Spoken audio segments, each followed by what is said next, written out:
கஜப்பிருஷ்ட விமானத்தில் கிழக்கை நோக்கி லிங்க வடிவில் ஸ்ரீ சோமநாதீஸ்வரர் காட்சியளிக்கிறார்.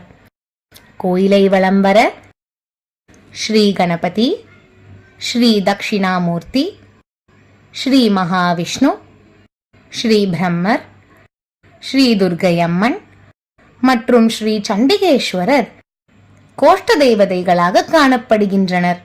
ஸ்தலவிருட்சமாக சரகொன்றை மரமும் தீர்த்தமாக சோம தீர்த்தமும் அமையப்பெற்றுள்ளது.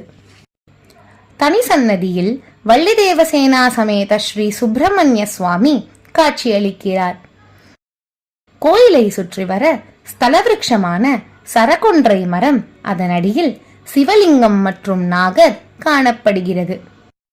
தனி சன்னதியில் தெற்கை பார்த்து நின்ற கோலத்தில் 4 கரங்களுடன் மிக அழகாக ஸ்ரீ காமாட்சி அம்மன் காட்சியளிக்கிறார்.